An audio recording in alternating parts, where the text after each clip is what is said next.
tattoo artist, Matthew. Hi, Matthew. And we're going to be talking about tattooing. So, tell me something about yourself. I like to skateboard. I like to play my guitar. Used to like to play a lot of video games. Big fan of art, visual arts, but I like it all. I like music, I like it all. So, tell me something about your profession. Like, is tattooing like difficult, or like, do you want to just explain it?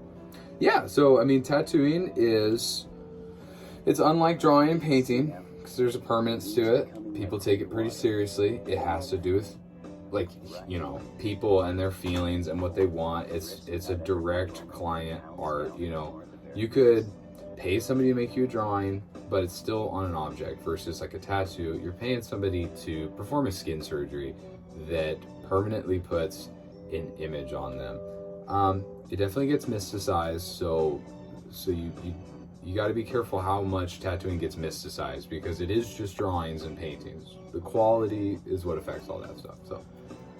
So like, is it like more of like a surgery type like performance, or like is it just basically art? Well, it's kind of like two-step process. Like at first, it's very medical. Like you have to make sure that everything is clean.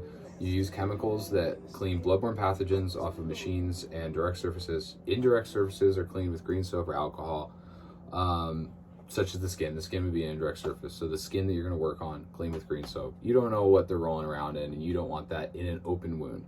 Once everything's wrapped too, which is going to then cover those surfaces with wraps of different kinds, then it's art. It still stays, certain aspects still stay medical because you are working with flesh. So certain things need to be taken into consideration, but you then start to do more art. What are some of the concerns that you may face while tattooing someone? Concerns I'll face while tattooing somebody. Well, it's a live body, you know, so like drawing on a piece of paper, piece of papers don't move, they don't have feelings, they don't say anything, they can wait around all day. A person has a time in their day that they've set aside. They have a certain amount of time that they want to undergo physical pain. They have certain expectations. You literally have to move and stretch their body, you know, directly on the skin you're stretching, but also like moving the body so that it can be stretched well and so you can get a good position. So it's a little bit like a wrestling match. Concerns too, it's permanent.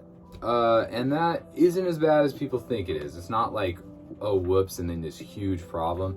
The problems will happen if you continue to follow something that wasn't going quite right. So there's a lot of checks and balances you do so that you keep things in the direction you want. The biggest concern of tattooing is being overly relaxed and letting those things like go off on a tangent, you know, and not really checking what's actually happening to your drawing on the person.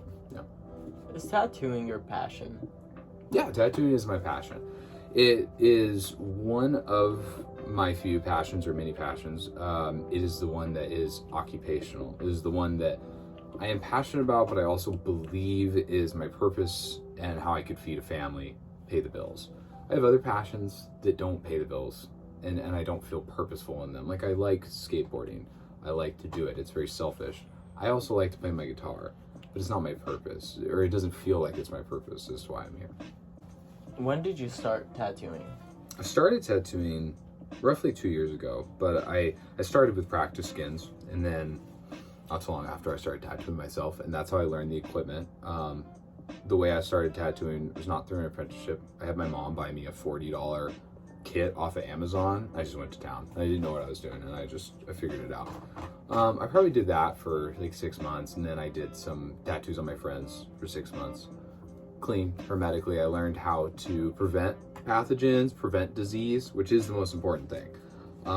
After that, then I started tattooing. So for the last year, I've been an occupational tattooer, paying the bills, and having a studio, and taking myself more professionally, and really cutting out any of those learning curves, really, that the beginning would have.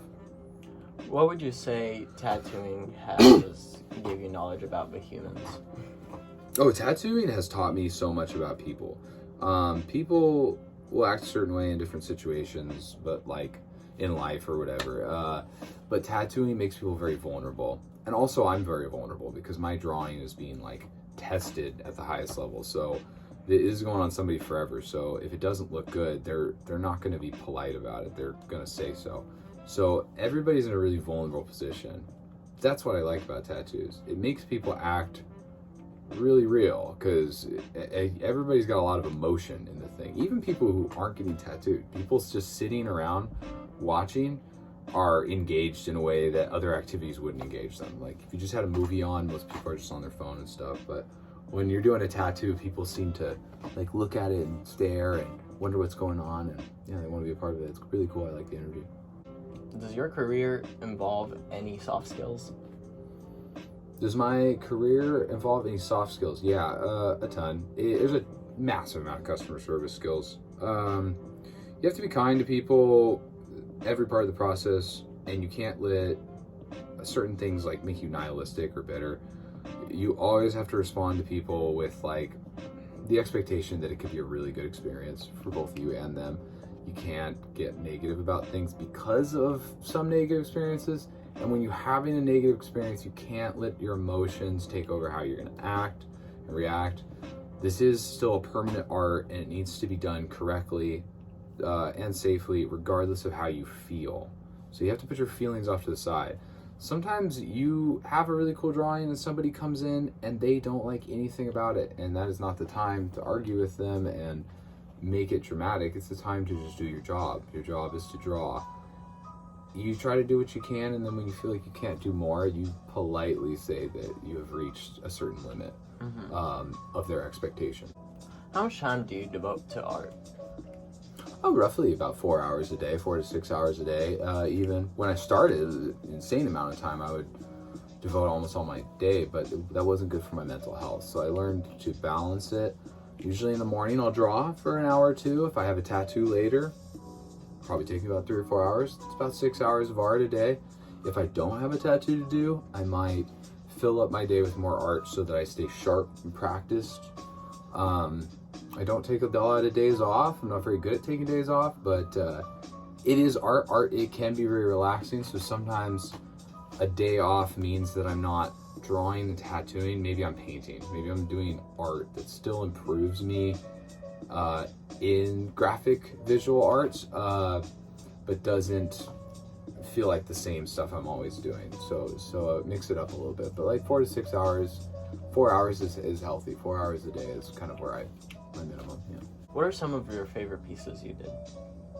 What are some of my favorite pieces that I did? Well, there are a lot of good pieces I did, like pieces that look good or made somebody happy, and that is really good. But my favorites are some of the first ones I did on myself, learning, and it's the emotion attached to them, like what I put myself through to achieve victory. And some of the first tattoos I did on people that I maybe wasn't ready for, but I somehow pulled it off. Even if looking back, I see what I could have done better. Those are my favorite pieces because I persevered through them. Nowadays, as I'm getting better, I find myself maybe being lazy because I expect so much out of myself that, it's weird. But yeah, those would be my favorites. Some of the ones I did in the beginning. Yeah. Okay. Let's see. Are there any interesting stories that you can tell me from when you started learning how to tattoo? Oh, yeah. So I used to, the machine that I had when I first started was an old school machine, a coil machine, meaning that there's 2 batteries and the connection between those batteries is pushing electricity to a hammer, right? And a needle on an armature bar, so basically a bayonet, is connected to that. Now that needs to be stabilized with a rubber band, right? That's what holds it all together and makes it tight so that everything can hit in the same spot consistently. I didn't know that, and I just had the needle just packed to the machine, and the tube that the needle is supposed to sit into is bigger than the needle, so the needle's like bouncing around like this. And I just took it to my leg and I just drew a skull with the needle that was going like this. And it all came out real well, but it was really funny to find out that later, like, you're supposed to put a 3 needle in a 3 tube and put a rubber band around it so it doesn't shake that way. And all of a sudden you have something that actually stays where you want it to. So it was really weird that I did that, but yeah, once again, it's one of my favorite pieces. Yeah. So that concludes my interview, because, yeah.